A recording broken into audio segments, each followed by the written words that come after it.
So you did like I did. You embarrassed the family name. Oh, yes, as much as I could. Got into trouble as a child. So I've always believed in giving people second chances, as people gave me. You know, when I was in the 8th and ninth grade, I had a paper route. And it was really cold this one Sunday morning, and I was getting ready to go throw my paper route. It was raining. And so I was going down the street, and I saw someone that had a mini bike in their garage.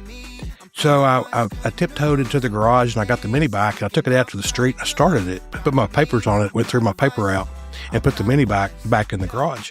Well, I got to where I did this every morning, and I graduated up to a little bit larger motorcycle out of this same person's garage. And this one particular morning, I went in there to get this motorcycle, and they didn't leave the key in it, so I hotwired it. And I took the motorcycle and threw my paper out.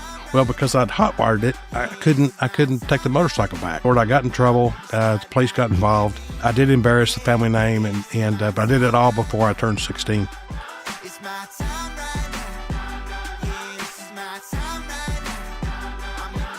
Welcome to another episode of Unfiltered with J. Chad Parker. Today, I have a very, very interesting guest, a person who you wouldn't really think is a politician, but he's the mayor of our city in Tyler. Don Warren, thanks for being here. It's great to be here. I'm not sure, you said I'm an interesting guest. I'm not sure what interesting means. Well, I think by the time we finish this interview, people will know a lot more about you.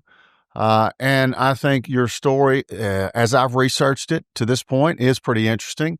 I think people will want to know, for instance, where you grew up and kind of what your life was early on, growing up here in Tyler, as I understand it. Well, I was born here in Tyler, went to Bell, Moore, and Lee. And I was a child that grew up in a political home. My dad was involved in politics. And my parents always told me, don't ever do anything to embarrass the family name. So you did like I did. You embarrassed the family name. Oh, yes, as much as I could. And I got in trouble as a child. And so I've always believed in giving people second chances, as people gave me. And I'll just give you one example. When I was in the 8th and ninth grade, I had a paper route. And I actually had two paper routes. I got up every morning at 4 o'clock to roll my papers. And it was really cold this one Sunday morning, and I was getting ready to go throw my paper out. It was raining Sunday morning. Papers were big. And so I was going down the street, and I saw someone that had a mini bike in their garage. So I tiptoed into the garage, and I got the mini bike, and I took it out to the street. I started it, put my papers on it, went through my paper out, and put the mini bike back in the garage. Well, I got to where I did this every morning, and I graduated up to a little bit larger motorcycle out of this same person's garage. And this one particular morning, I went in there to get this motorcycle, and they didn't leave the key in it, so I hotwired it. And I took the motorcycle and threw my paper out. Well, because I'd hotwired it, I couldn't take the motorcycle back. Well, long story short, I got in trouble. The police got involved. I did embarrass the family name, but I did it all before I turned 16. Well, that was a good thing. Now, the two things that you said that I wanted to ask you about, how did you know how to ride a motorcycle, number one, and number two, how did you know how to hotwire a motorcycle? I'm not sure. I think I had a friend that kind of explained to me how to hotwire a motorcycle. It's a long time ago. I was a child. Well, okay. So let's think about it. You're growing up in Tyler. Your dad is involved in Republican politics. Yes. He was the chairman for Smith County, the first Republican chairman in Smith County. And then he became the chairman of the Republican Party for the state of Texas. He ran for state senate, and he moved to Austin. And, and that's where, when you talk about politicians and all that, my dad was in Austin. My parents got a divorce. He married his secretary. And did y'all have a good relationship, you and your dad's? We did for a while until when I talked to him during the middle of the day, he'd kind of be slurring his words, and they'd go to the Headliners Club in Austin and have martini lunches and with all his cronies, and it got to where when I talked to him during the day, he would slur his words, and so I saw a side of politics that I didn't like at all, and it was one where ego and power and women and lobbyists and everything else was involved. And it destroyed his life. And, when he was in Austin, was he just in general politics, or was he actually an elected official? Well, he was elected as the chairman of the Republican Party for the state. Oh, for the state. For the state. Okay. And so he was hobnobbing with everybody statewide. And, they'd have conventions And this is years ago. This was back in the 70s. And they'd have a convention, and they would actually hire women to work the floor, not to do anything illegal, but to actually walk around and go up to people and say, "Hey, how you doing? You having a good time?" And just making people feel comfortable. But this day and time, it probably wouldn't look right. But politics back then was a little different. Yeah. A lot of things have changed since, you've grown up in Tyler all of your life, correct? Correct. I mean, you mentioned Lee, so that means you went to Robert E. Lee in what years? I graduated in 1975. It was actually 1 year. I started going to Lee 1 year after it changed name from the Rebels to the Red Raiders. And that was a time when you talk about dysfunction in schools today. Well, even back in the 70s, you had the same thing. And you had this rivalry between Robert E. Lee and John Tyler, and people were going up and down Broadway and dragging the strip and putting razor blades and flags and hoping if you grab a flag, you grab a razor blade. And it was ugly, and there were fights, and it was just a part of life that was kind of weird between the two schools. It was, people might not even know that Robert E. Lee used to be not the Red Raiders, but the Rebels, and that the school was actually integrated at what year? Do you remember what year it was? I don't remember. It was before 75. It was like early 70s. Early 70s. 71, when the fights and the whole thing started, right? Oh yeah, and they would have a rebel flag that was the size of the entire football field. Right. It was kind of part of the school mascot, if you will, at that point in time. And then things were changing. The Civil Rights Act was being enforced. It had already passed, but it really was kind of slow to be enforced, right? Right. And that was busing, integration, things like that. Sure. Things that kind of the aftermath, or what you said. The rivalry week would kind of bring out kind of subtle and sometimes more overt, racism and rivalry and animosity. Yeah, and it wasn't pretty. Right. It carried on. I was there until 1986, and in my freshman, sophomore, junior, there was still flagging. There was still, the game was played on Friday night at Rose Stadium. They've since moved that. They play at the first of the season now. Right. Probably just to avoid any kind of potential for whatever. Sure. And now they still have the hill blocked off. They have it closed. Where you can't get on the hill? You can't get on the hill anymore. So did you get a tee? I did. My sophomore year, I got away my freshman year and finally got tired of running my sophomore year and just got it out of the way. So did your hair not grow back after you got a tee? Yeah. No, it grew back. But I kind of got a look at how I was going to look later in life. Right. My dad didn't have hair, or at least he'd lost his. So, there was kind of this feeling that I'd probably be bald. Did you ever get teed? Yes. All right. That was just kind of a rite of passage. Now it's considered a crime, I think. I don't even know if they do it anymore. They don't. They don't? They don't. And so many things have changed. The schools have a lot of issues to deal with, but they've gone into codes of conduct and things where they can, if you get teed, you tell on people, and if they go to your school, they can get in trouble. And so they've kind of stamped it out. And probably, there's probably better things that, the kids could be doing than that, right? Sure. Sure. Chasing around. But anyway, do you remember, did you have fond times going to high school in Tyler back in those days? It was kind of a freewheeling, laid back 70s. It was so different back then. When I was in high school, you could go off campus for lunch. Me too. We had a smoking area. And so we'd go out to the smoking area and you'd smoke one or two cigarettes. Isn't that crazy to think about it? And then you go back to class, and we'd go off campus for lunch. And there was this one place called the Foxy Lady, and it was behind where I live now. Yeah. And we'd go to the Foxy Lady at lunch and eat a pizza and get a pitcher of beer and then go back to school. I remember the Foxy Lady because my grandmother lived next door to you. Right. And so whenever we were over there, we'd see that Foxy Lady. And as a kid, that grabs your attention. What's the Foxy Lady? Yeah, but before that, it was a Captain Spaceburger. Right. That's right. Yeah, that's so different. Can you imagine, nowadays that our kids going to high school and there being a smoking section, for the kids? No. But one thing that I've seen recently, I went and spoke to a group of high school kids, and I noticed everybody in the room was so attentive. And I'm thinking, this is unusual. And they really focused, and I couldn't believe it. And we got through, and someone made the comment about, isn't the no phone policy fantastic? And I go, has that been implemented? They said, yes, you cannot have a phone in high school. And that's when I realized none of these kids in the room had a phone. And so instead of looking at their phone, they're looking at us. Right. And I thought, wow, this is a big difference. And it's probably going to improve education and everything else. The communication level was totally different than what it was 3 months ago. Yeah. I mean, I bet those kids, though, if they heard any stories about high school and how we lived, drinking age was 18. When we were young. When correct, we were, right. Correct. You could smoke at school. Yes. I mean, that just seems, Yeah, no seatbelts. No seatbelts. And you wonder, how in the world are we alive today? Yeah. I mean, my mom smoked with the windows up and no seatbelts.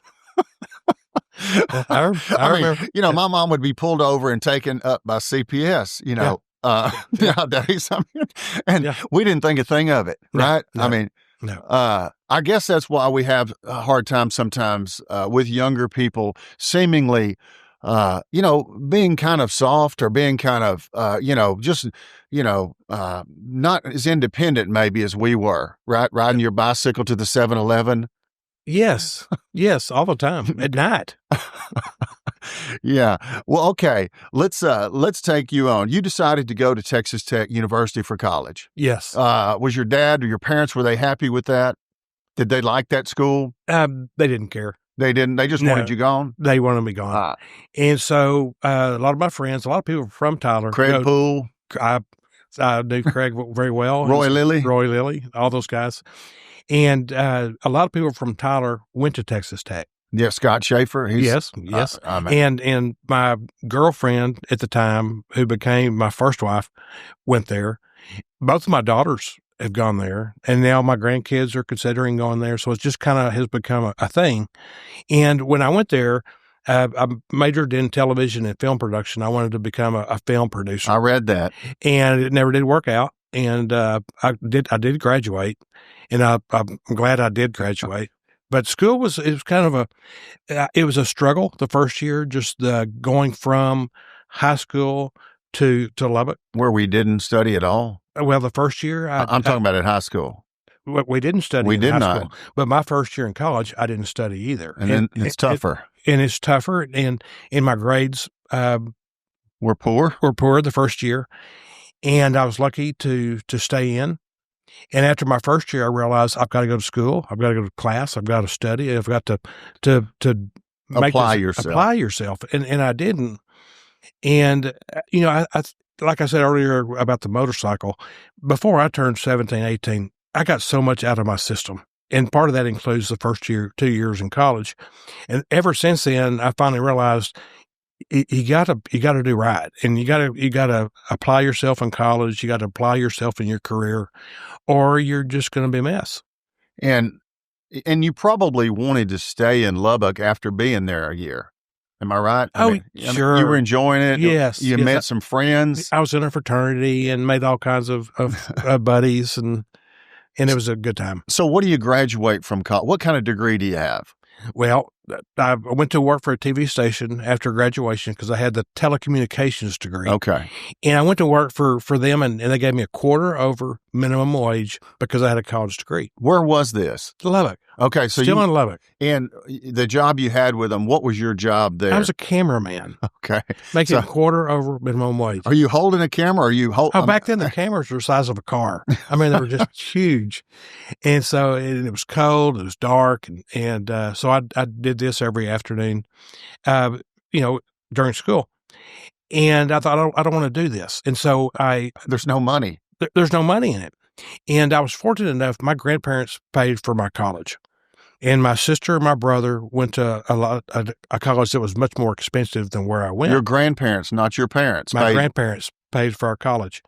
And so when I graduated, I had $10,000 left over that was not spent. And so what I did which was a lot of money in 1979. You're exactly right. And so I talked to some people in Tyler about what's a good career to go into, because I'm not going to do this television producer stuff. They said oil and gas. And so that $10,000, I came back to Tyler. I was married to wife number one. And do y'all have a good relationship today? Oh, we do. And so I came back here and I worked for a company for free for a year. I said, just pay my expenses. I'll pay my own way. What were you doing? I started doing land work. People call it landman, like the TV show, which is not very applicable to what landman. Yeah, that's not really do. A landman. I mean, No. A landman is Ted Walters, Steve Simmons, somebody used to be at the courthouse researching title. Yes. And so I started doing that in 1981. And remember, I'd worked for a guy for free for a year just to get to know the business. I mean, why wouldn't they pay you if you were doing landman work? Because times were tough. And that's one thing about the oil and gas business. It was up and down. It's up and down and up and down. And my timing wasn't right, but still, I'm sure he was charging the client for my time, even though I wasn't getting paid. So I did that for a number of years, and it became a lifelong career. And as I did this, I also realized, there might be money to be made besides just doing what you call day work. And so what I started doing, I started trying to buy minerals and royalty interests, and I would invest in wells. And back in the early 80s, you could go to a bank and say, I want to borrow money to buy working interest in a gas well. And they would loan you that? They'd loan you money. No collateral? No collateral. The well itself was collateral. And so I got to where I invested in all these wells. Well, in 1986, the oil and gas, the bottom dropped out. Because of the 86 tax law? They changed the depreciation. Well, I don't know what the cause was, but the oil went to $8 a barrel. And everybody lost their jobs. There wasn't any work to be had. But the bank also called me and said, Don, your collateral is now insufficient to cover your loan amount. And so it's not worth what your loan is. Yes. I got, oh my gosh, 1986, my marriage at this point is going south. My wife's saying she wants a divorce. I got the banks on my back. And so And you're how old in 1986? I was 30. Okay, you're still young. I'm still young. And so what do you do? And I'm not going to claim bankruptcy. To me, that was never an option. And so, but I owned all this interest to this one bank. Well, I went to another bank, to a friend, and borrowed money from that bank to go pay this bank. And is that legal today? I don't think it was legal back then. But I think there's probably a statute of limitations on it. Yeah, I think we're in the clear now. Yeah. We'll edit that out. Okay. So anyway, I went and paid that bank, and eventually I paid off the note. But I loved the thrill. The thrill of being on the edge of bankruptcy. Well, the thrill of maybe so, but the thrill just of investing. Yeah, right. With a chance to make something good, to make money. Right. And so years ago, the Citibank and American Express would send you a bill, and in the bill it would have checks, blank checks, and they would send these to you if you want to buy inventory for your business or buy anything for your business. They had the blank checks. Do you remember those? I mean, I don't know if I remember blank. I was probably younger than you. Well, they would send blank checks. And so I got to where I would use those blank checks. To buy working interest? To buy mineral interest and royalty interest. and I'd pay it back at 18.99% interest. Well, I did this long enough to where I'd acquired a significant amount of minerals. And so I went to a bank and I used those minerals as collateral to borrow six figures to buy more minerals. And so it's an awful business plan. I wouldn't recommend it to anyone. That's fraught with, potential disaster. Oh, sure. At 18% interest? 18.99%. But I paid off that and I used that as collateral at local bank. And that's really, but this time there's no internet. No. Okay. There's no there might be cell phones. We had a cell phone in a bag. Okay. And all of the records are at the individual courthouses. Correct. Where the mineral interest is. Correct. And so I'm wondering how you have access to potential minerals to buy and how you did that. Well, I'd be in the courthouse working. And I'd see a couple come in, and I'd talk to them. And they'd say, I've got an interest in this well I think they're drilling, and we're not in pay status, and or we've got a long airship problem, and we can't get the company to pay us. And I would say, look, I'll get it cleaned up for you for a third of what you own.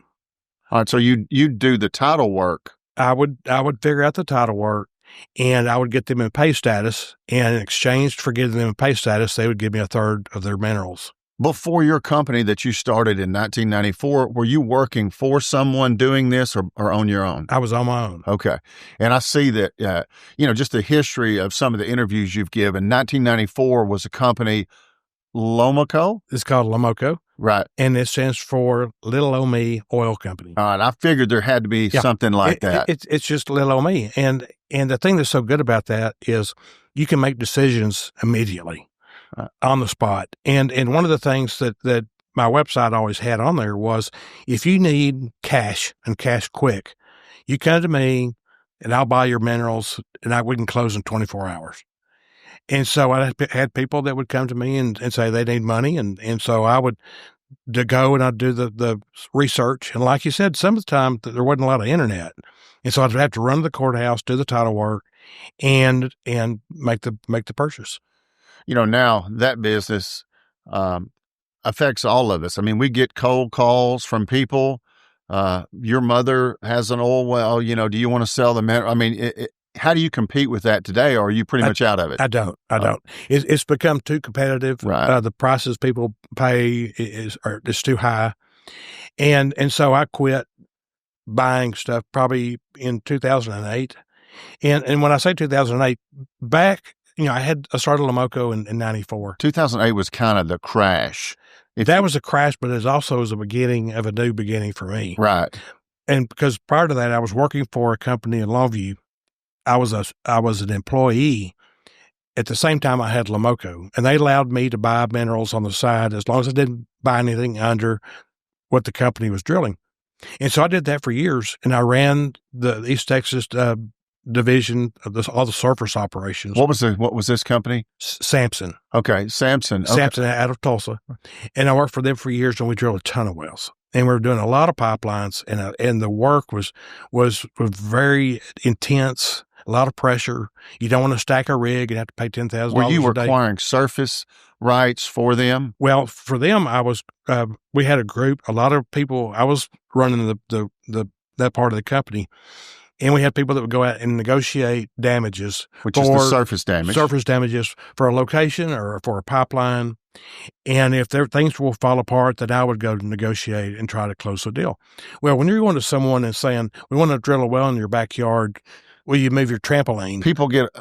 People are very funny about their land, aren't they? They're very funny. And when we're saying move your trampoline because we're going to drill a well, they don't like it. Yeah. And so there were times where people would come out with guns, and that part is similar to the show Landman because, right. I had one guy, we were going to cut a lock to go in and do a workover rig.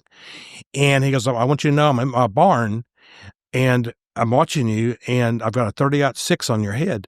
And when you cut that lock, a bullet is going to be released from my gun and hit you in the forehead before that lock hits the ground. And so I'm there at the gate. Did you call the sheriff? With all the people working on the rig.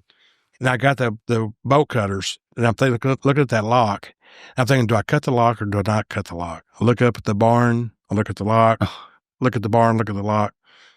And I tell the guys, we're not going to do it. And so we called J.B. Smith, who was the sheriff at the time. He got involved, and it all turned out fine. But, you do that day in and day out, and you realize this isn't fun. And so when I turned 50 years old in 2008, I said, this is no longer very fun. So I walked away from the corporate world, still did Lomoco work, but I left the corporate world and have not missed it one bit. Do you still, make money from Lomoco today? Sure. And kind of, are you, I wouldn't say you're retired since you're the mayor, but are you semi-retired from Lomoco other than whatever money interest comes in? Well, I probably spend 5 hours a week, maybe 6 or 7 with Lomoco. I go to the post office and pick up checks. Get the money out of the box. They call that mailbox money in Tyler. And I that's what I live on because, being mayor doesn't pay you anything. Right. I mean, I don't think when you say you didn't mean that figuratively, you meant that literally. We do not make anything. That's what I'm saying. When you say it didn't pay anything, you meant it pays zero, literally nothing. Actually, it costs you money because what you end up doing, as you can imagine, there's so many opportunities to sponsor luncheons and sponsor this and sponsor that. And so I'm constantly sponsoring things and welcome to my world. And so you end up spending, $20,000, $30,000 a year just, in lunch sponsorships. Uh-huh. So it costs you money to be involved. Well, before we get to your time as mayor, let's go back. As I understand it, your first foray into politics was kind of the Planning and Zoning Board. Is that right? I started that. Gosh, I can't even remember what year it was. Because when I quit in 2008, I'm going to backtrack a little bit. When I quit in 2008, I did nothing but for a year, but play golf, go to movies, Barnes and Noble, all that. I did everything I wanted to do. I had to tired. That must have been when you started watching Notting Hill back in 2008. Don't tell everybody that's my favorite movie. And so I did nothing for a year, and after a year, I was bored to death. And I was lonely and I was selfish, and I realized this isn't what you do. This is not what I was meant to do. And so that's when I really started volunteering. Success has drawbacks. It does. Right. It does. I mean, when you don't have to do anything, people dream about retirement. Right. If you retire and do nothing, it's the first nail in the coffin. And so I just, after a year doing this, I said, I'm going to get involved. And it wasn't long after that I got involved with the homeless population and different nonprofits. And then I got on the Planning and Zoning Board, and I was on that for 4 years. And it was a great stepping stone for being more involved in local politics. Yes. Because planning and zoning interacts with the city council and the mayor, don't they? Yes. I mean, the planning and zoning makes recommendations to the council. Most of the variances, maybe, but they make recommendations to the council, and for the most part, council goes along with it. But now, being mayor, we've overturned sometimes what planning and zoning has recommended, but it's a great first step to getting involved. Well, yeah, I mean, Tyler seems to be. They have a good infrastructure in place for the councilmen that seem educated about the issues that move up, and run for mayor. It seems like it's not like some guy comes from nowhere and drops in as the mayor, You see, you know what I'm saying? Yeah. I mean, Martin Hines before you. I mean, L-Type is the first one I remember that really seemed to be business oriented for the city. I don't remember anybody before that, really. Right. But when you talk about Kevin or Martin, a lot of these folks spent time in politics on city council prior to becoming right mayor. So they had a bunch of knowledge. And probably the best example is, and as boring as it may sound, budgets. Who wants to work on budgets? But it took me 2-3 years to figure out how the budget actually works.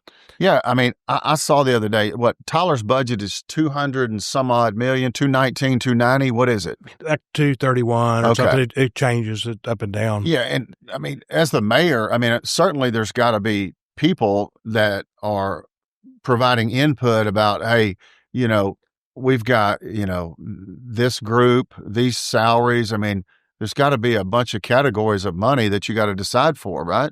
There are, but as mayor, you have to understand it. But are you asked questions about whether there should be more or less as the mayor, or are you just part of the approval process? Well, you're part of the approval process, but you got to understand what it is you're approving. And so when you go through the budget that process, makes you a better mayor. It does. And so when you're talking about the budget, and I'm sitting with another council member. And they're saying, hey, we should have more for something. And so I'm trying to explain to them from my point of view why we're doing it the way we're doing it. And so you got to understand what it is you're talking about to be able to talk about it. Because there is a total of how many of you, council people and the mayor? There's 6 council members and 1 mayor. Of course, every council member represents a district. Right. And so in that specific district, those are the people that vote for that council member. And the mayor is at large.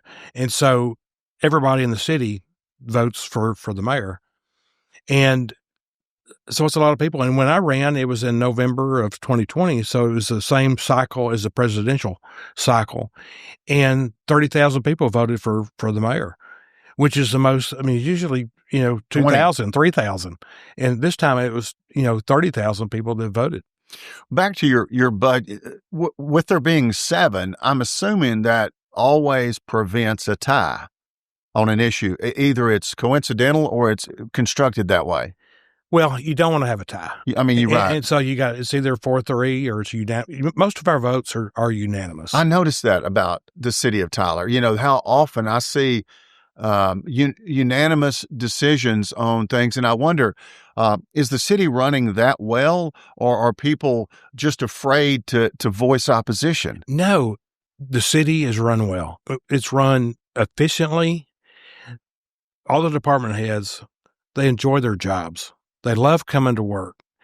And as we work with them, no matter what the situation is, we get along and we're very functional. And when we go to meetings, we do our research. We're ready to meet. We had a city council meeting this morning, and it's very efficient, an hour long, and not all the applicants got what they wanted, but most of the time it's unanimous.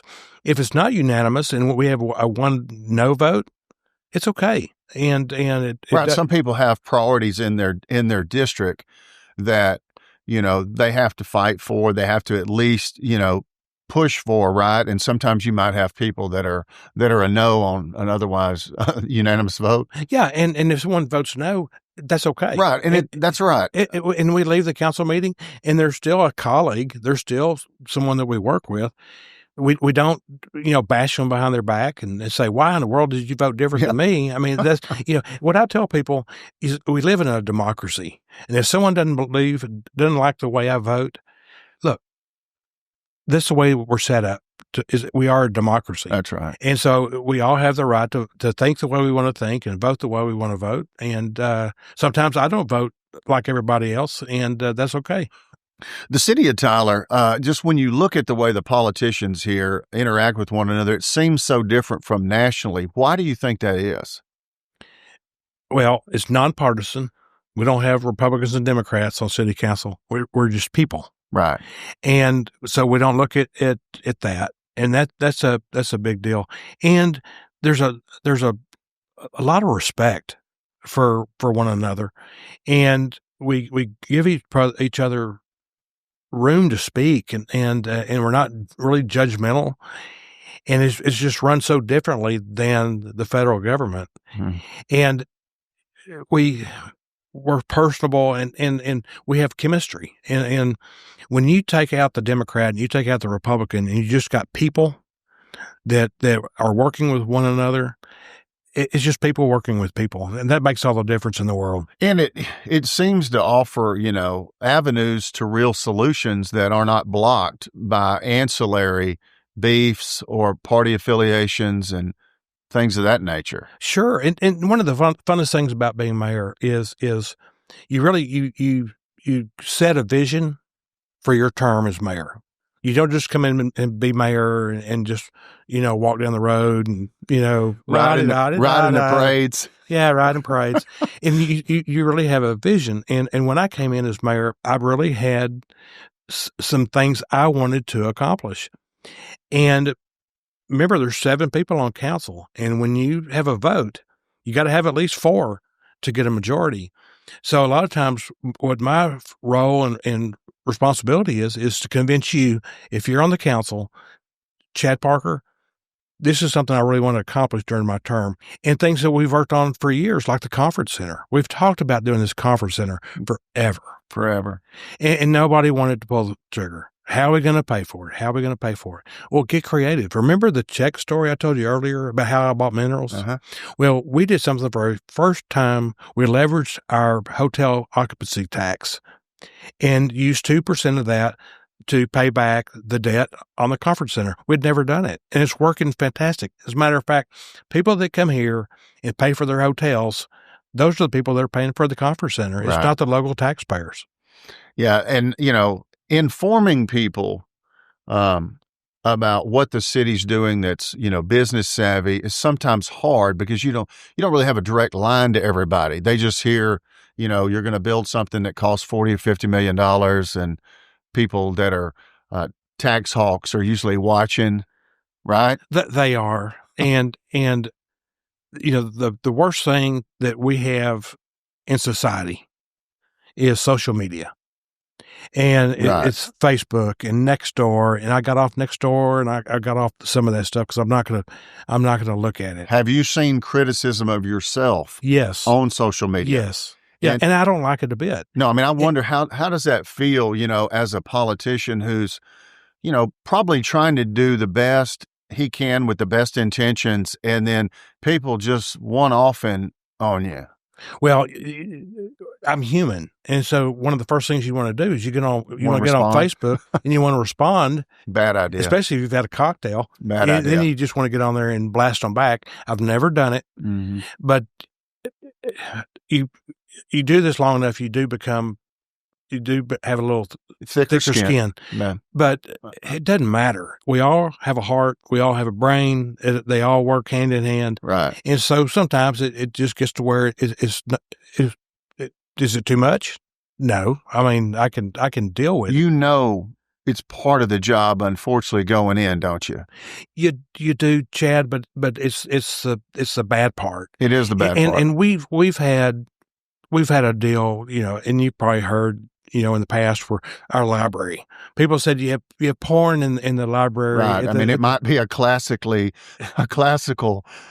piece of some kind. It might be something in a book that's somewhat graphic. Right. But the book is not a sensual book. Does what you want to say back to him is, does your kid not have a cell phone that has open access to the internet? No, what I want to say is, and what I do say is, when your child goes to the library, they have a place in the library card on what areas they can go to. And you, as a parent, have an obligation to go with your child and be with them when they check out a book. And we do our best to put books in the correct category to where they're appropriate for the right age kid. And if someone believes a book is not in the right spot, they can ask for a reconsideration request to the city manager and say, I want this book moved. And what happens then is that book is read by 5 people. I mean, we're talking school counselors, psychologists, people that have the knowledge to know what that kind of impact that book can have on a child. And they make a recommendation to the city manager if that book needs to go to the adult section, it can stay in the juvenile section. So we have policies and procedures to deal with it. But you have these meetings, and they're so hateful, where people come in and they'll yell at somebody that's on the stage and say, you're a child of Satan because you're gay or homosexual or whatever. And it pisses me off. Are the people that come in angry about those, are they usually informed or misinformed about really what's going on? They're misinformed. Right. And they come in here just pointing fingers and just angry. What do you think their agenda is? What do you think people's agenda is? I mean, because Smith County is probably one of the most conservative places in the state of Texas, right? I mean, when people are mad and screaming about the book issue, where's this coming from? I don't know. And I'm a person, and the last thing I want is for one of my grandkids to go into a library and read porn. Right. And they're not going to. Right. And so the people come in, I think it's post-COVID where people are just angry at the world. They're angry at government. They're angry. I think nationally it makes them focus on local, and people are just mad. And I don't understand. How many people actually go to the library anymore? It's unbelievable the number of people that go. To Tyler Public Library. I would be one of those ones not knowing, saying, why do they even have that open anymore?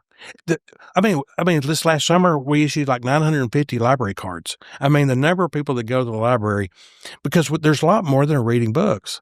I mean, there's children's programming. You have all these different things that happen there that parents love to take their kids. Are they free? Yes. And they're accessible to parents who don't have to spend a dime to use any of this stuff. That's correct. And so you got a small group but there's sometimes a small group, they're raising Cain about a lot of issues. And one thing that we as a council and a local government really try to do, and I'm on top of this, is we try to stay away from social issues. We're trying to run a city. Right. I mean, when you get up in the morning and brush your teeth, do you have water? When you flush your toilet, are you able to flush your toilet? When you drive on the road, do you bust your rims in a pothole? The city of Tyler's not going to make a decision on abortion. No, and we don't have a sanctuary city for that or for this or the thing with the library. We're running a city, right? And that's services. Yes, and that's quality of life. Yes, and Texas Monthly a couple of months ago, they had an article about Odessa where 4 people got on that city council that were just as right can be. And they totally jacked up the city because they got into all this, abortion and sanctuary city, and they lost their bond rating. And their city, they forgot about infrastructure, water, sewer. They forgot about what it takes to run a city, and they got totally sidetracked. And so they've come back in and gotten those people voted out of office. And now they're running a city again. Sometimes people lose focus on what's really important. As a lawyer, and I wonder if this is true for you, when you're around a lot of different people and you have to be the referee, that is, you have to kind of call balls and strikes, do you feel like you do your very best to be maybe fairer than you would be if you were a private citizen? Oh, sure. Yeah, I'm a good listener, and I go back when I was in the oil and gas business, negotiating surface issues. The entire time I did that, we never got sued one single time. And people used to say, Don, how can I be mad at you when you're smiling at me the whole time? And people start off mad in that conversation. That's right. And so, with people in the city, I may say I'm at the grocery store. I go to the grocery store, get a loaf of bread. I'm in there for 45 minutes. Getting hounded on by somebody. It's fine. It's Man, there's a pothole outside of my driveway. It's fine. I talk to them, I listen to them, I smile, and you got to have the demeanor. I'm not sure I would ever have the demeanor to be in politics because I don't have that kind of patience, right? For what you're saying are people that are not making smart comments. Well, and I think that's rather it's a good thing that we have term limits. I've got 7 more months. Right. And I'm getting to the point where I'm probably getting a little bit short and a little bit direct. You don't have to get reelected. I don't. And I'm not running for office anymore. And you're not seeking higher office no, I'm not. From the party locally. No. And I'm not going to, I would not run for office again no matter what you paid me, even though we don't get paid. I loved it. It's a thankless job in a way. Well, when I say we don't get paid, I'll tell you how we get paid. We get paid when you're involved talking to kids, when you're involved talking with people, or going to the Miracle League, and the city funds it with $500,000. You go out there and you play baseball with a group of young citizens that have physical and mental disabilities, and you go and you get involved in those kind of projects, or the park. I've always been known as the parks guy. I was going to say that. And we had not spent. You've redone every park in Tyler. We one after another. And when you go there and you see the kids laugh and you see the kids experiencing joy or listening to music at the amphitheater, which I could hear in my backyard, and you hear that, and you see success, and the measure of success is the kids having a good time, and that's how we get paid, is just by the reaction from kids. Right. I mean, that's kind of fits the old adage, it's better to give than to receive, and that's kind of what you're saying, right? Oh, sure. And it goes back to when you're doing stuff for yourself, like I did for that 1 year. You just do stuff for yourself every day. That's not a way to live, because I think we are meant to serve others, and that's how you get paid. The parks, that's an unusual, it's not unusual. To me, it makes perfect sense, but politically, it would seem to be a bit of a risk to say, hey, we're going to go redo all these parks in North Tyler and all over the city. What was the reaction to that? Was there one? Well, yes. I mean, some people thought we were crazy. But we started working on all these parks, and we got a number of them completed in 2020. So what happens in 2020 when we have COVID? And what do people do when they're stranded at home? They went to their parks. Go outside. And they went outside. And so people, yes, they thought it was crazy, but now we have companies that are coming to Tyler and they have choices. Other companies or other cities like Phoenix may say, I'll pay you $3 million to come to Phoenix, bring your company to Phoenix. And we're saying we don't offer financial, we don't offer cash for companies to come to Tyler, but come to Tyler and look around, see what you think. And people come here and they see the quality of life, they see the medical facilities, they see the educational facilities, they see the medical school, they see all these positive things, and they go, this is where we want to have our business. This is where we want to have employees that enjoy their community. And so parks is part of the quality of life. I mean, things are getting, more expensive. There's been inflation for whatever reason. It accelerated over the last couple of years, and here we are.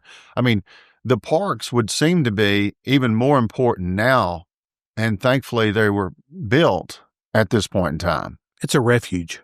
It's a place to get away and just sit down and read a book, and sit down and with your friend or your spouse or whatever, and just enjoy life. Get away from it all. Had those parks not been built, I mean, the interest rates have changed dramatically, I would think, for financing or otherwise, to try and push that politically to build all these parks right now. Would that be difficult? Well, the funny thing is, the money that we get to refurbish these parks, when someone from outside the city limits goes and takes a load of stuff to the dump or to the landfill is the appropriate term. Right. I call it the dump. The landfill tax. Yeah, there is. Yeah, I know. And so someone from out of the city, they go and they take their stuff to the dump and they pay what's called a tipping fee. Tyler citizens that take their water bill don't pay the tipping fee. Out of town, you come in, That's because they're contributing to our landfill. That's right. Yeah. And when they pay that tipping fee goes directly to our parks budget. And so that money is what we use to... Does that fully fund the parks budget? It doesn't fully fund it, but it's a big revenue generator for the parks. I mean, that seems to be that's a business-like idea to pay for something. Yes. I mean... And that's why it goes back to buying minerals with a check. Even though that wasn't a good business model, this is a good business model to make things happen in an environment where you do have rising costs, and you got to be creative. How long has there been a tipping fee that funded part of the park's budget? Probably 5 years ago. This was in your term? Yes. Okay. So, I didn't know that. I mean, you, I guess, should get some credit for at least entertaining the idea, coming up with yourself, or it wasn't my idea. I mean, it was Russ Jackson's idea, and because we're sitting there trying to say, you're an employee, we need your help figuring out how we're going to pay for this. When I started with public service in 2014, the attitude was, we don't have any money. We can't do it. Right. We don't, like Eeyore. I said, no. And there were groups of people that were organized that were making sure that there wasn't any extra money being spent. Well, people just had the attitude was, we don't have any money. We can't do that. We can't. And so I said, we're done with that. We're totally done with that attitude. And so the parks director came to my house in 2011, and we had a group of people, neighbors in our house. And we said, we want to start with Burkeville Park and redo Burkeville Park. Because, Don, we don't have any money. I said, so I'm going to get with the mayor, and I'll tell you what I'm going to do. We're going to raise half the money privately to redo Burkeville Park if the city will match it. Well, the mayor at the time said, sure, you'll never raise that much money. Well, we went out and raised about $1.3 million privately, went to the city and said, match it. $2.5 million later, Burkeville Park's been done. But it's being creative and not just saying we can't do it, but finding a solution to say we can do it, but how? Well, Tyler seems to have a long-term approach. I mean, there's that, Tyler tomorrow. Sure. There's comprehensive plans. And those are formulated, here locally or with the outside help? We have a company called Freeze and Nichols that's come in to help us with the comprehensive plan. And we've had one for the last 20 years, which is called Tyler First. And it's really the vision for the 20-year period. And one of the big things that was in the existing plan was 3,000 more rooftops in North Tyler. Downtown housing. There was a section in there about downtown redevelopment.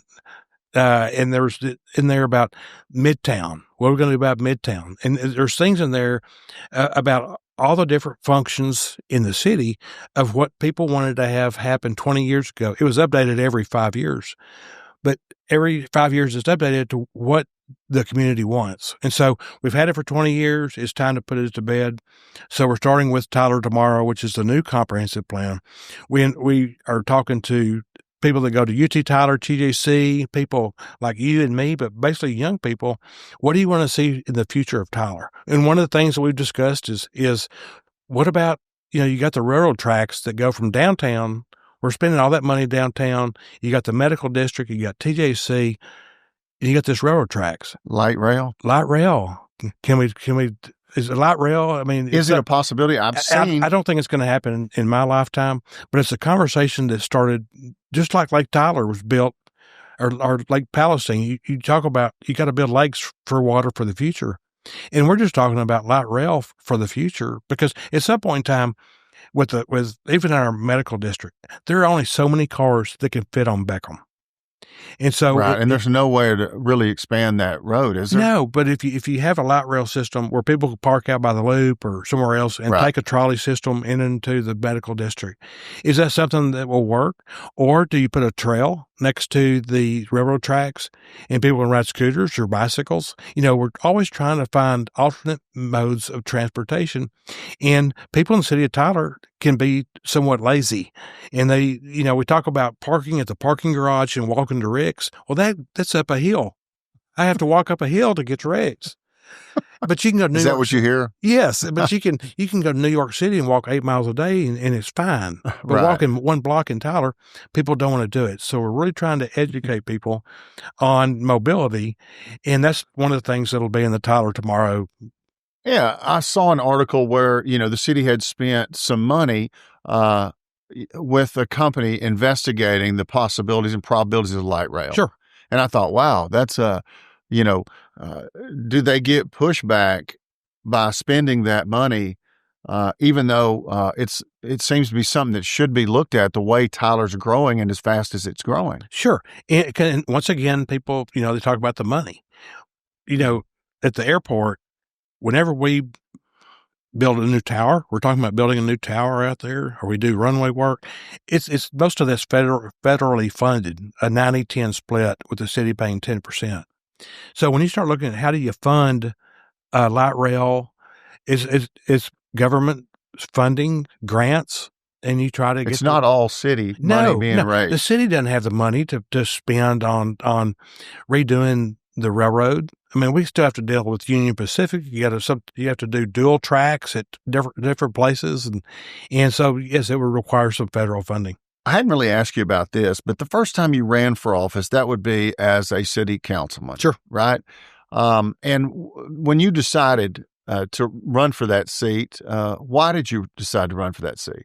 Well, when I told you the story about the employee coming to my house in 2011 to talk about Burkeville Park and raising money for Burkeville Park, that was in 2011, and I ran in 2014. Actually 13 to go in office at 14. But I realized there's so much to be done, and someone's got to change the attitude of, we don't have the money, we can't do it, to we can and we will.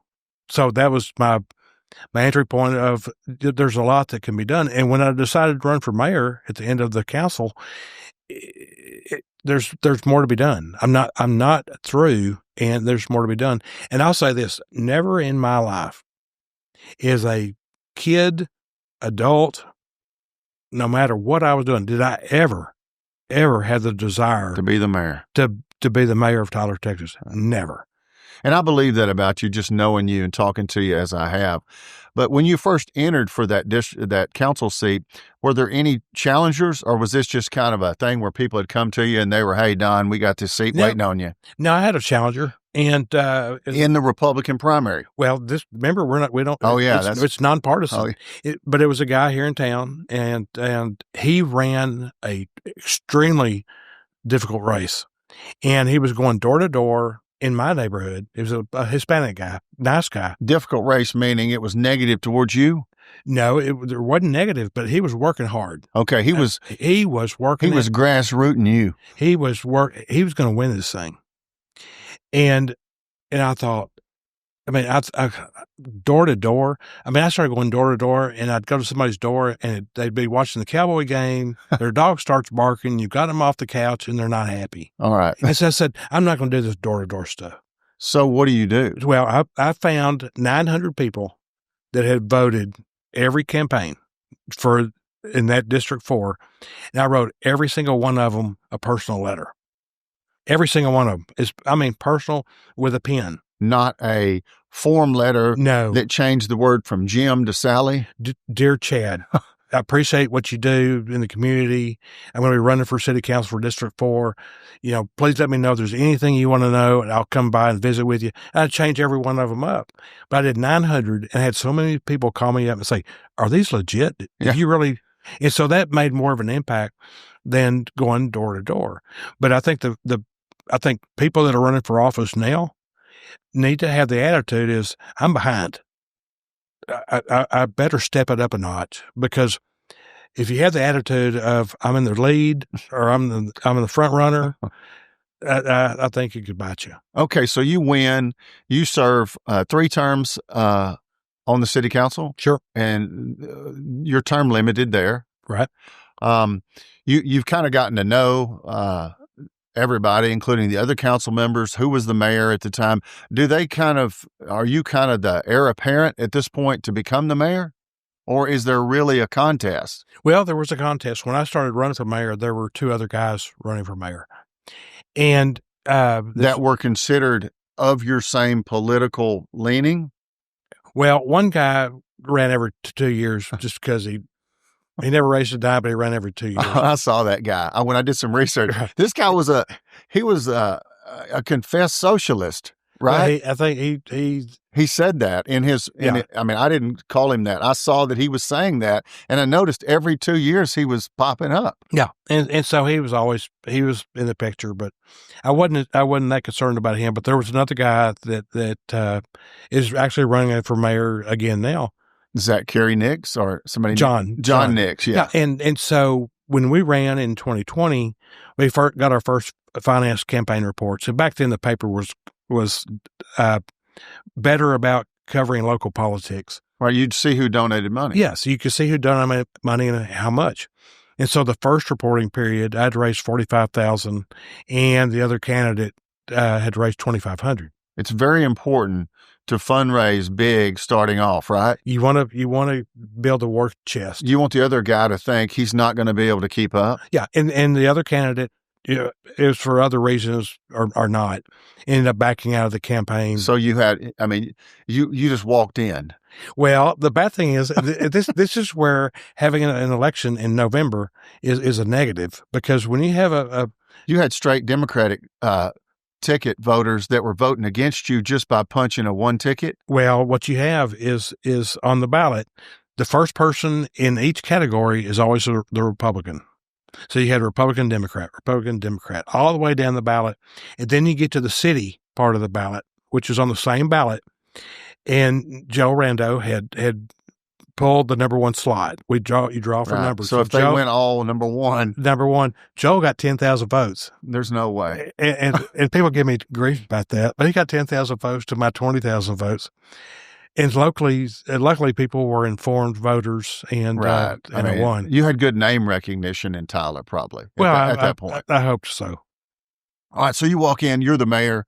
Now, what's unusual about your mayorship is because of COVID, you weren't actually inaugurated or inducted as the mayor until later, right? In November of 2020. Right. Was there something that delayed you being the mayor? Yes. I mean, I remember. The election changed from May to November. Oh, because of COVID. All right. They were all delayed. And so Martin Hines continued to be mayor during that stretch. But I came in at the tail end of, or I'd say the tail end, there was still 2020. So we still had But Smith County, COVID left here a lot quicker. It did. I mean, compared to what we would turn our TV on and see someplace else in the country.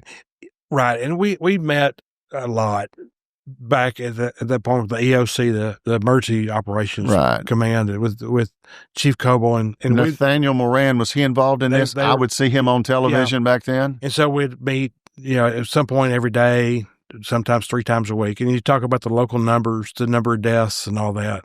The city handled that well, don't you think? Well, we tried to be very informative to the public. Because, I mean, some people were extremely fearful. Other people, had a lot less fear, right?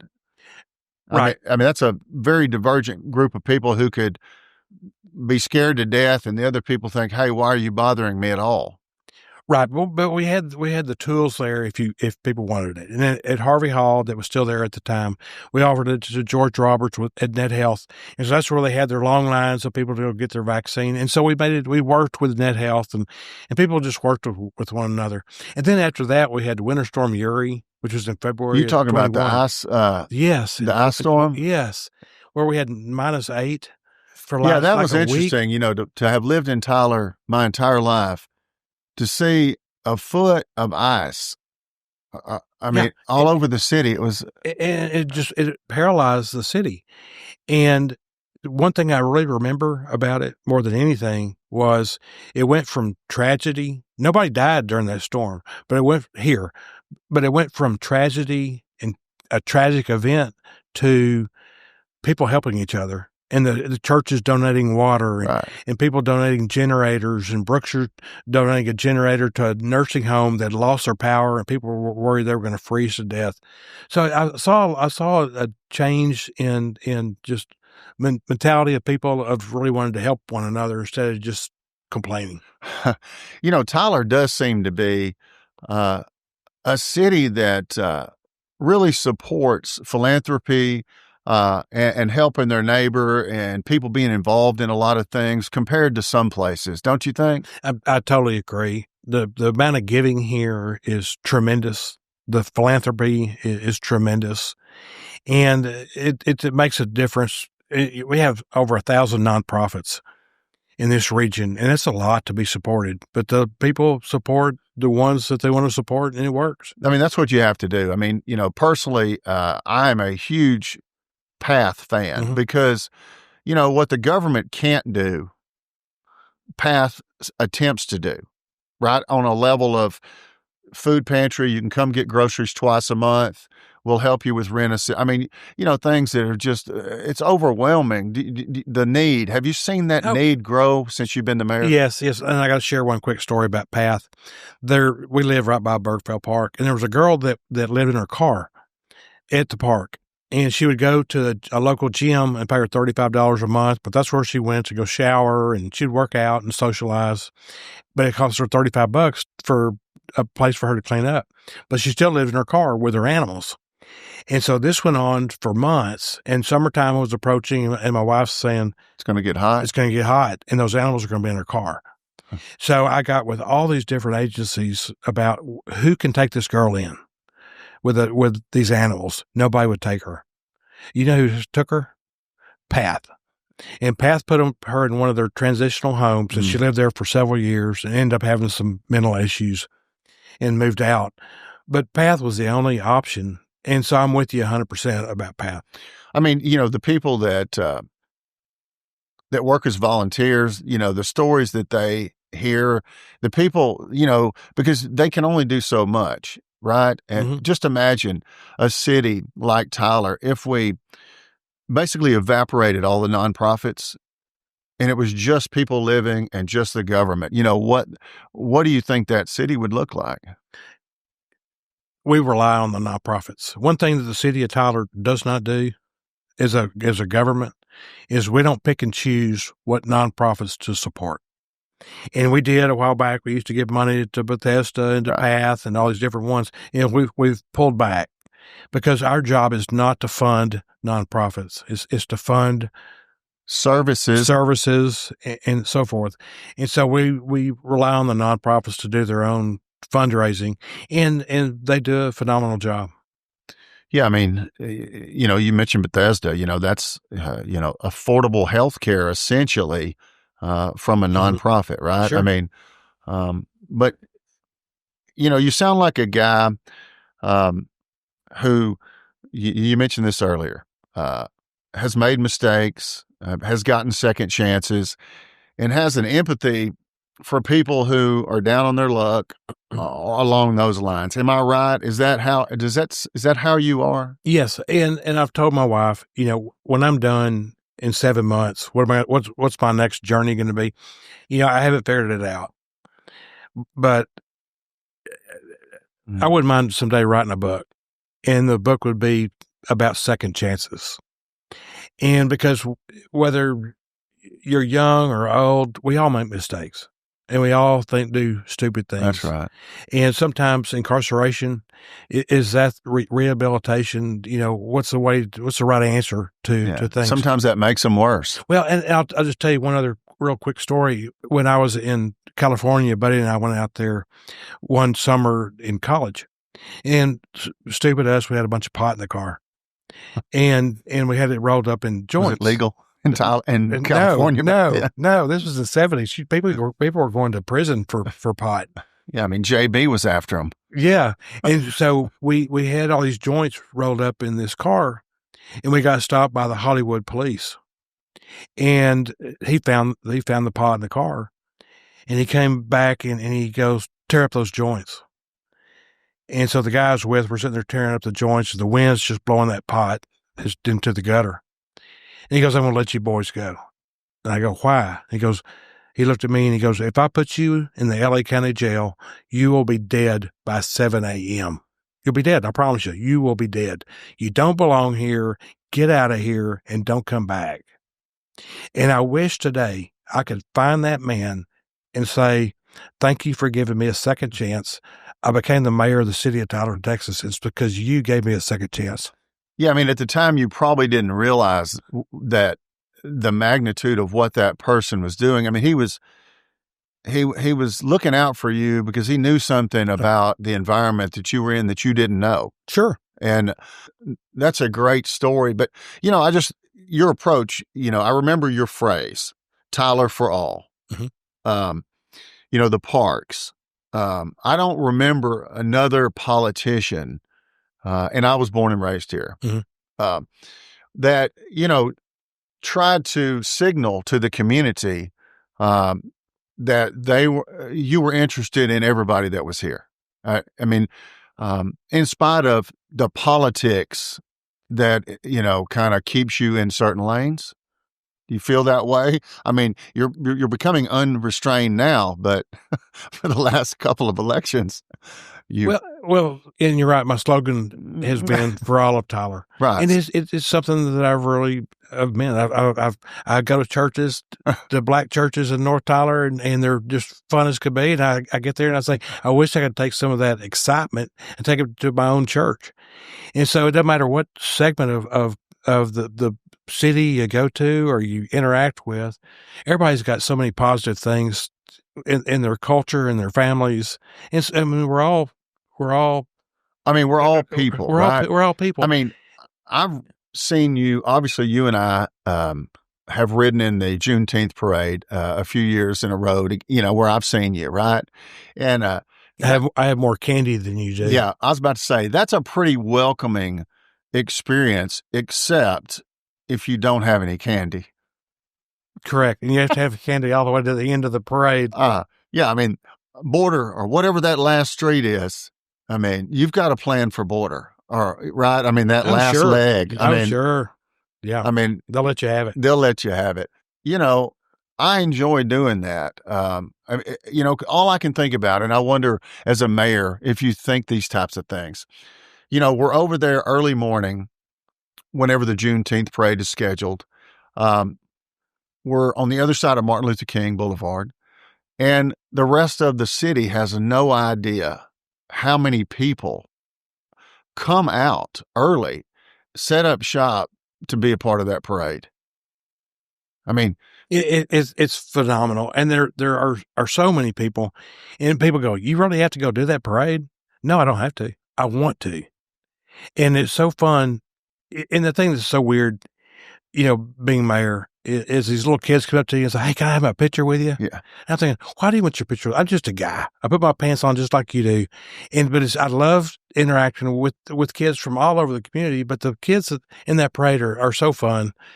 I'd love it. Well, you get you have an opportunity as a mayor, someone who holds a position of esteem and power, if you will, to acknowledge people who might not think you would acknowledge them. And that's probably a good part of the job, I would suspect. Well, it is. I mean, people call me up and I answer my phone. They say, can I speak to the mayor, please? And I said, well, you're talking to him. and so I answer my phone. I'm just like I'm a regular guy, and I answer my phone. Now I've gotten to where sometimes I let them leave a message, because sometimes I let them cool off before I talk to them. It seems like, though, the things that you've taken and enjoy from this being mayor have far outweighed the negatives. Oh, sure. Yeah, this has been probably one of the best experiences of my life. And that's what's going to be difficult in 7 months when there's a hard stop. Right. Because when you have the hard stop, what do you do? Yeah, I don't want to just roll over and go play golf and play dominoes and die.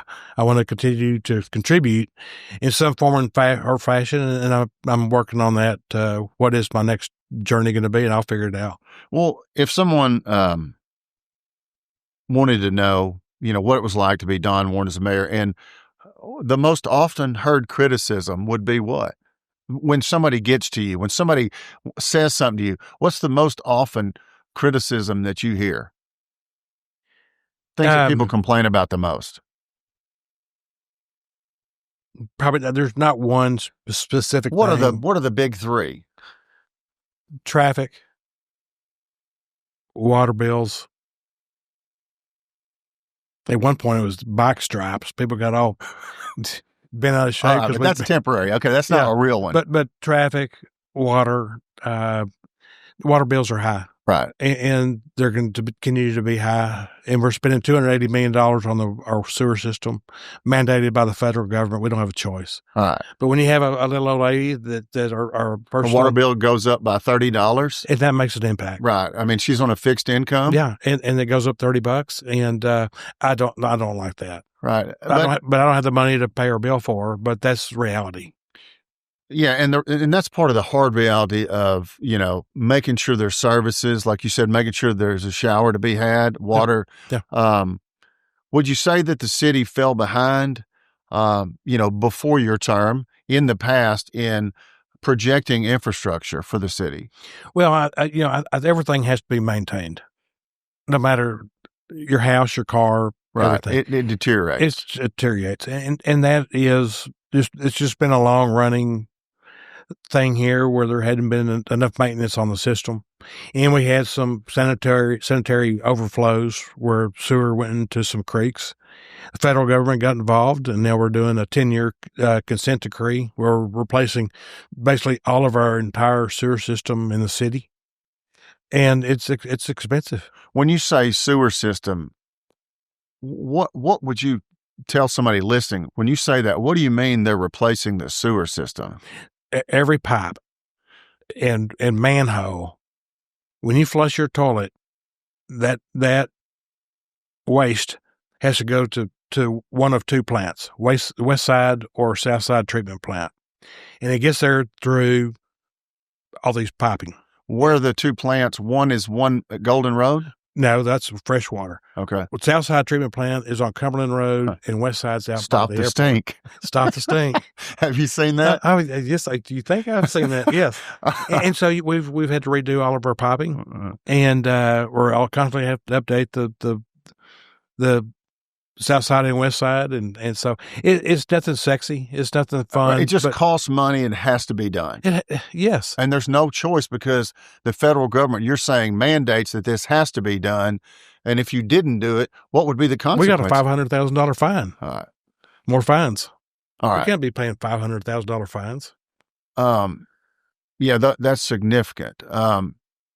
The people talk about boil water notices. The city, I don't recall us really having a problem with that over the last time that I can think about. Have we? We had one not too long ago, maybe a year ago. I can't remember what. And that's one of my least.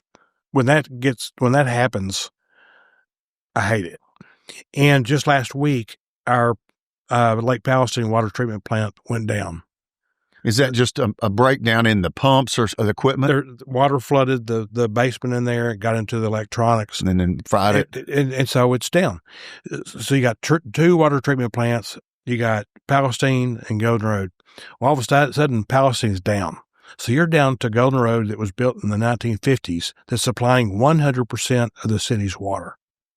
So that's when we came out to the public and said, we need people to conserve water. For me, being an even number address, you need water on Sundays and Thursdays. Right. And so they had this rationing that occurred, and people actually did a pretty good job. Do you have a way to monitor the gallons used in the city to see if people are actually listening or paying attention? Well, the very first day after the request was made to conserve water, over on Grande, the water pressures really dropped, which means people were still watering their yards or they're using too much water. So your water tanks start to deplete in water, and having the water tanks full of water is what creates the pressure in your water lines. And if your pressure gets down to 23, 24... you're getting low on water. Well, you're getting low on pressure. And when you get too low on pressure, you're mandated by the TCEQ to issue a water boil notice. Okay. So that's one thing you don't want to have is low pressure. So when we talk about requesting that you conserve on water, it's so we don't have to go to a water boil notice. And the reason that the TCEQ would say go to water boil notice is what does the lack of pump pressure or water pressure have to do with bacteria or potential, sickness, or why you would want to boil water? Well, you got to have pressure in your lines, or you have contaminants to get in the lines. Well, you have all kinds of stuff from the water plant that's in your lines to keep it clean, keep it fresh. But you got to have pressure in there just to keep it working. But when there's no pressure, it's just stagnant. So I guess there's infrastructure or repairs underway, essentially as we speak, all the time for the future. Yes. Is that part of the budget every year, a certain amount for the water treatment plants? We're still doing stuff for the water treatment plant. But when we borrowed $65 million not long ago to go towards the sewer. And we're in there, and this is where you got to be familiar with the budget. And you got to be familiar with what's going on with the city. Because when you're on the phone with Standard & Poor in New York City, and you're trying to borrow $65 million, and they're asking you, Mr. Mayor, why should we loan the city of Tyler $65 million? How are you going to pay it back? Tell us about your economy. Tell us about your citizens. Tell us about what's going on. And so we're talking bond ratings here. Yes, you're talking bond ratings. You're talking about they're putting this money out for people to bid on your revenue or your bonds. And so you got to know what you're talking about when you're on this telephone call, or you're going to be a blubbering idiot. Would you say that the better the city is structured, built, and run affects the money they can borrow and the interest rate that it's lent at? Yes. The higher your bond rating, the lower interest you get. Right. Because I've heard you talk about our fire stations before and having, all of them having an ISO rating. Mm-hmm. And that's International Standards Organization. Yeah, it's an insurance rating. That's what I was going to get to. A lot of this stuff that you do and the city does is so that our insurance ratings are the most beneficial to the city of Tyler and the people that live here. Yeah, but it's but also the police, they've got the CLIA certification, which is the top 4% in the nation. But it's premiums that are charged or not charged to the city based on how efficient, yes, and how trained and how better run the city is. Yeah, but you still, when you're trying to hire policemen, or hire firemen, and they know that you're in the top 4% of all the fire departments in the country, or you're a policeman and you're thinking about coming to work for Tyler, and you're in the top 1% or 4% of all the police or fire in the nation. I mean, that attracts people. Okay. And so you guys are actively trying to attract, good firemen and police officers? Sure. And we want to be that. We want people to be the best they can be. And when you've got police are under scrutiny right all the time. Right. And we were one of the first cities in the state to start body cams. And we want them to be the best certified, the best trained, have the equipment they need to keep them safe while they keep us safe. And so that's why we're trying to get the highest achievements that we can for them. We want them to go home at night. The city's, the crime is not real high here, is it? It's not real high, but you've got a dark side of town. And I sat down with the police chief and the city manager at one point, and we talked about what's the dark side of Tyler. And there is a dark side. I mean, you have little spots here and there where you have more crime than others. Right. You do have some trafficking that takes place, whether it's just trafficking or sex trafficking. That takes place. It's more. I didn't realize the occurrence of that, before I became mayor. Yeah, we don't know. Some people ask about sex trafficking and say, hey, we're hearing a whole lot about this the last few years. And before that, it was just kind of at least given to us like there was a pimp and some prostitutes. And, now how is this different? And have you seen that being the mayor that this is a real thing? Well, it's all, telephones have changed the way everything works. And, if you look at the amount of prostitution that we arrest every year, it's single digits. And right. It's because people just get on their phone and they arrange things on their phone, whether it's sex trafficking or prostitution or whatever. People are getting on their phone. So it's harder to capture the bad guys, so to speak. So, yeah. and like I say, I don't work with the nonprofits. I get reports from them on what all's going on, but there's a dark side. And drug trafficking, the cartel. People hear rumors that, they're everywhere, including the city of Tyler. Do you have evidence of that as well? Well, if you talk to the police chief, yes, there's some members here. I don't know the extent or other degree, but I hear the police chief talking about it. The thing about it is, if you stay away from buying and selling drugs, you're probably going to be okay. You're probably going to be okay. You're probably not going to get shot unless it's a domestic dispute. But for the most part, if you stay away from drugs and selling drugs and all that, you're going to be okay. Downtown. That was that part of your, what was going to be your legacy? Your reign as mayor. Was downtown, was that part of that yours, or was that somebody else's before you? It's been talked about for 30 years. Yeah. The courthouse, all of that, I'm a practicing lawyer. Okay. And I thought I would end my practice in the old courthouse. Well, when Judge Moran started selling that bond package for the new courthouse, and then Judge Franklin became judge, it's worked out great. And the new courthouse is coming along great. It looks beautiful. They're going to finish out a fifth floor that they weren't. Yes. Because things were going so well. Yeah. And so we started talking about the downtown improvements, 4 years ago.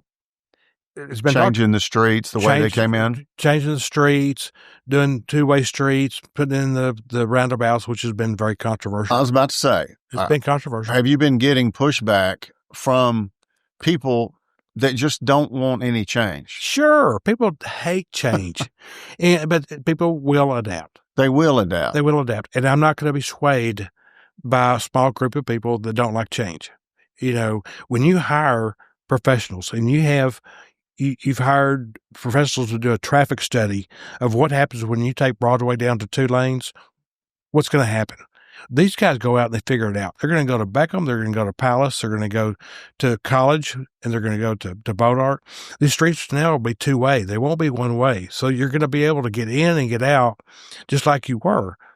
But people don't like change. But with the downtown plan, I have been very bullheaded about it. And I said, if we can't, this is where I've probably been a little strong. If we can't do some of this the way I want to do it, I'm not going to do it. And one of those is the brick streets. We are preserving the brick streets. We're pulling all the brick up.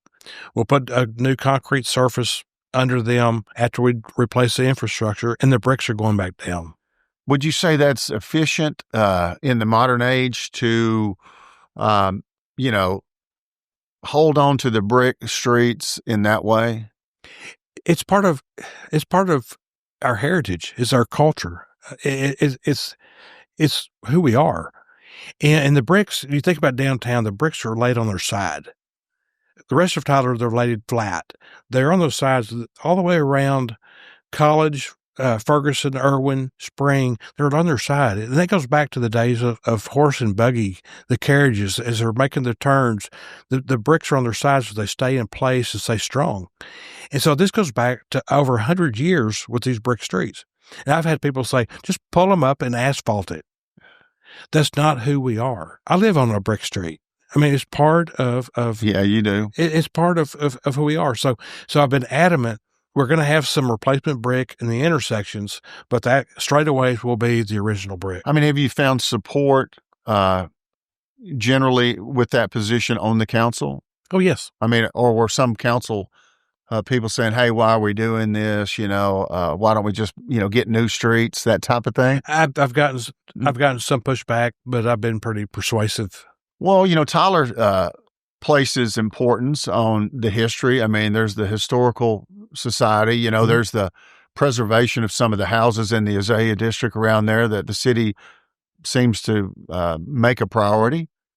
It does, but private property rights is another big deal for me. I live in an old house that was built in 1940, and I've got all new windows in the house. Right. And I don't want some group coming up to me and saying, your house is historic. You got to put wood framed windows in your house. I'm not going to have somebody dictate to me. So if someone asks me, Don, do I want a plaque on my house showing that it's historic? If it costs me the ability to make my own choices, no, I don't. Well, and I agree with you on that. I mean, I think sometimes people take things too far, right? Sure. And not being able to do to your house what you want to do to it, especially from an energy efficiency standpoint, sure, seems to be kind of at odds with, the federal government's push for everything that's eco-friendly, right? Right. I mean, at my house, I lived next to your grandmother. Yeah, it was my grandmother. And in our house, in the winter, we had to have ice on the inside of our glass. Yeah. On the inside, our dog would sit there and be licking the ice on the windows. I mean, that's how energy efficient is that. But people are so adamant about their positions, aren't they? Sure. I mean, but it shouldn't be enough to, get crossways with them about, should it?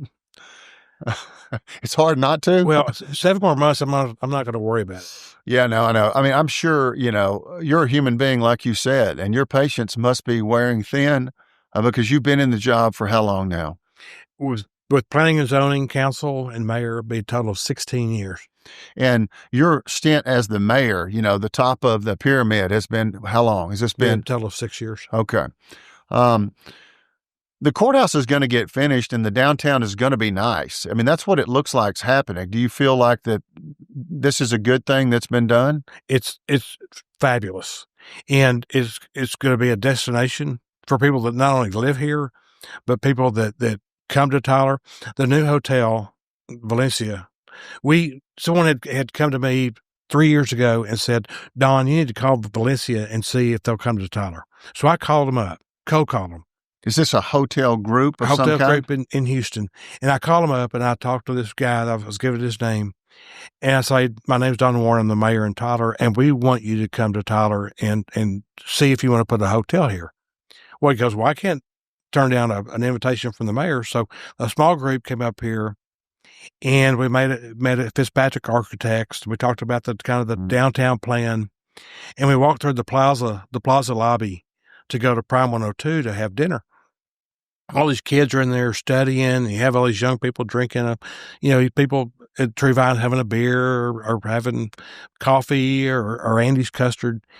And we went up to Prime 102, and we're looking out the window at the city lights, and you got Tyler signed by Rick's. You got the Liberty Theater, and they loved what they saw. And they came back at Christmas, and we're downtown to do the Christmas tree lighting. And you have the miracle child that flips the switch to turn the Christmas tree lights on. And so you have these kids down here, dancing to the Nutcracker and all this, and then the miracle child flips the switch and the light comes on. Well, the CEO of this company said, "This is Americana. This is where we want to be." And so where the Regions Bank lobby has been torn down. It's torn down, and that's where the hotel's going to go. We've just about finished all the legal paperwork, and I hope they get to where they're breaking ground at some point in 26. All right. When you say get to where we have to go, does the city have they incentivized? Do they have a contribution? Have they done anything to get them here? Yes. Okay. More than we have any other business in Tyler. Has that been controversial or has it been pretty much, accepted that they wanted a nicer hotel in the downtown area? No, it's controversial. All right. With some people, because it's just money. People do not like to see government incentivize people to come to Tyler. Whether you're doing a tax abatement or you're doing a tax reimbursement, they think that the city should be receiving 100% of the revenue. But people in Tyler want a hotel. They do. And the only way you're going to get a 4-star hotel in Tyler, Texas is to incentivize it, which is what we've done. It seems like that some people don't understand that sometimes you have to spend money to make money. Is that the sentiment that you're up against? Yes. Yeah. Because once you build the restaurant, the hotel, what's going to be the fallout? There's going to be people staying there from out of town with out of town money. They're going to go to the different restaurants. They're going to eat. Another tipping fee. Yes, they're going to go and utilize what's downtown. But then you've also got all the lofts that are going in downtown. People are moving downtown. We're still working with the Carlton Hotel. Younger people, but all the lofts that are downtown are full. And we're going to make sure before I'm through mayor, my last big deal is I'll make sure we get the Carlton Hotel done to where will do market rate apartments at the Carlton, tear down the parking garage, the parking structure with a pool on top. It's got to go. It's got to go. It's an eyesore, right? It's an eyesore. It's a public nuisance, and it's bad for public safety. So it's going to be torn down, and we'll try to get that market rate apartments. I don't know this is true, but national interest rates have to be one of the impediments to those two projects right now. That is being able to borrow money at certain rate. Sure. And you're always trying to find ways to get more money. And with the Carlton, they wanted to do low-income housing. They wanted to do a over 55 to get federal tax incentives. We said no. Okay. They were trying to basically have the government basically subsidize the project. Yes. So they could could be insured a profit. Yes. And so we finally said no. But they're still going to get historic tax credits because of the age of the property, which I'm fine with. Right. But we want it to be market rate apartments so that we have young people that come downtown with disposable income to go to the shops, the bars, the restaurants, and socialize and be part of the downtown product. Another project that I don't fully understand, but I generally support are things that, make the businesses have a better opportunity to hire people and to do well, right? Because that's people spending money, that's tax revenues. There's really not a lot of bad things that come from that, is there? No. The John Soules water line extension, I didn't understand that project. I just assumed, where did they get their water from if they didn't have a water line? And why does that matter? They've got their water from a different system. And so we could spend $3.5 million to take them water. And part of taking them water gives them the ability to expand. And when they expand, there's more employees, there's more tax. Actually, that's not in the city. It'll go to the county. It's just outside the city limits. Just outside the city limits. But and if you could have invested this privately, you would have. I would have. But you spent $3.5 million to get water to Johnson's Foods because they're not in the city limits. The customer pays 1.5 times what a resident of the city pays. So they're going to pay more? They'll pay 1.5 times more than if they were inside the city limits. So you're making a $3.5 million investment, and they're paying off that investment in what, 4, maybe 5 years? And all of a sudden, you've got a revenue stream that's coming in. It's like a gas well or an oil well. Right. I mean, you got money. A good analogy. You got money coming in for that water line. And it's amazing that people would not be able to understand that concept of building something, spending money to make something, and then having a paid-for asset making the city money from here on out other than the maintenance. Well, yes. Right. But remember, there's a lot of vacant land between That's what I was about to say. Between the city of Tyler and Johnson's Foods. So eventually, if you have more business in there from the Tyler TEDC buying property, we'll be able to tie in all these other companies with this water line. So it's not just Johnson's Foods; it's the future of that whole area. And as companies come and move in, we'll bring them in the city limits.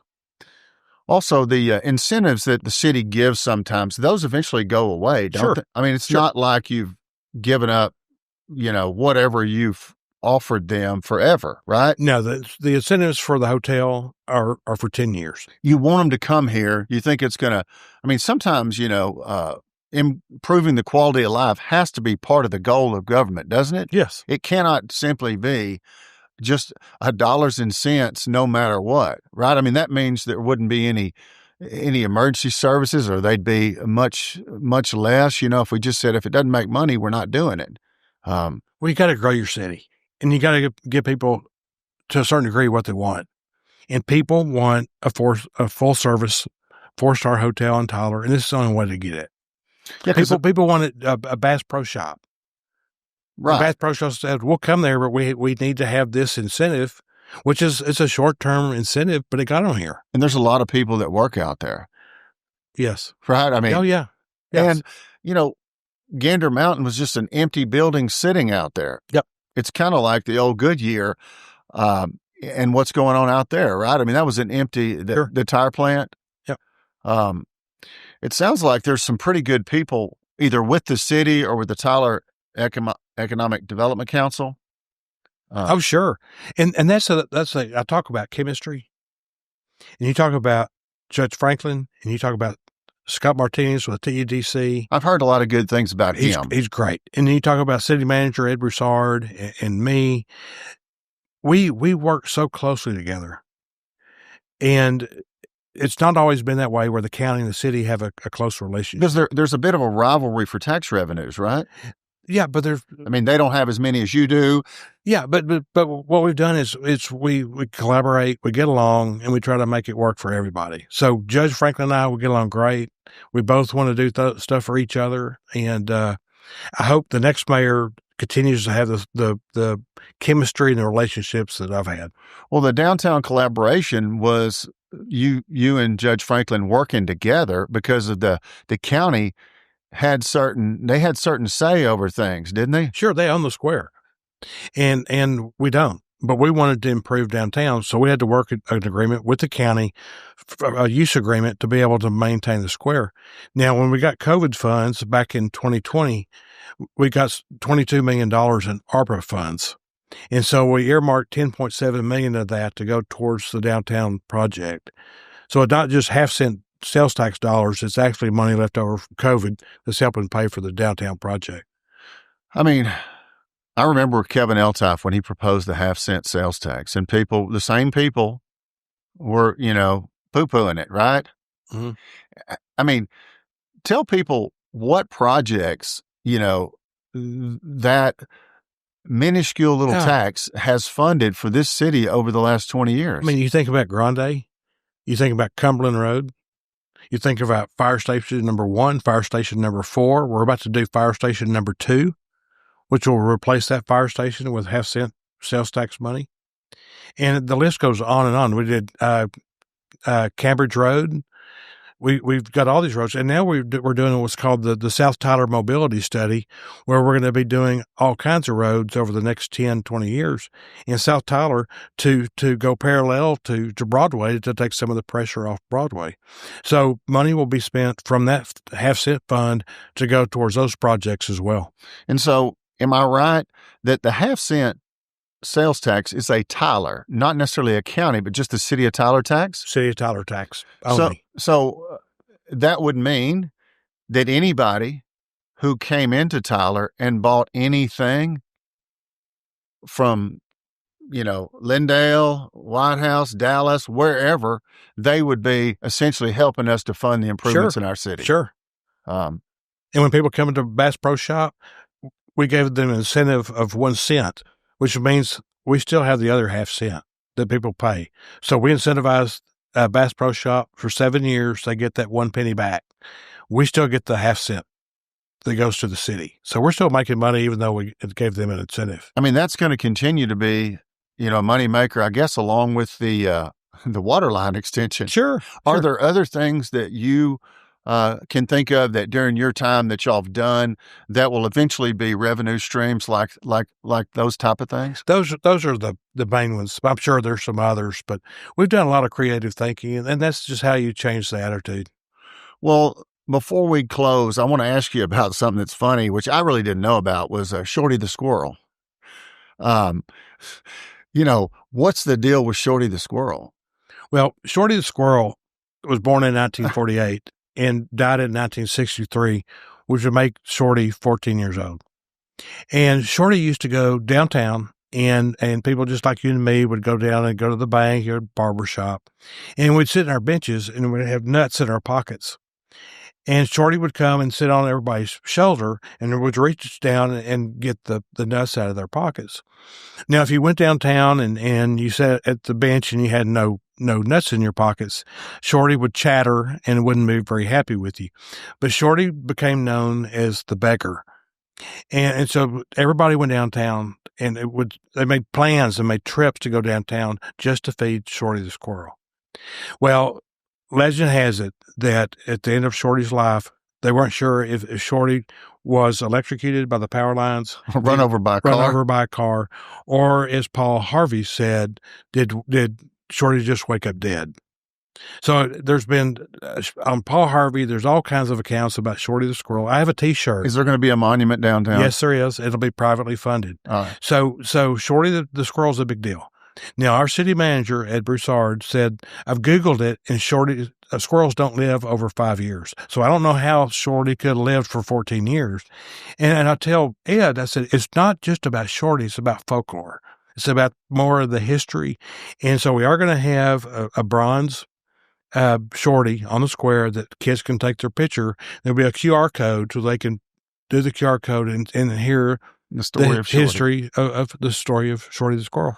Well, as we finish this up, why don't you tell us going out what you hope people say about you when your term's over, what you think you got accomplished that is going to benefit the city for years to come? Well, people say, Don, what's your legacy? And it's an interesting question, because whenever we've accomplished something over the last 12 years, it's not me. It's a group of people that have made it happen. But I'm proud that we've gotten the conference center done. I'm glad that we were able to get brochures to put their name on it. I'm glad we got the Mayfair done. I'm glad we're doing the downtown redevelopment and all the whole deal downtown. I'm glad about the hotel.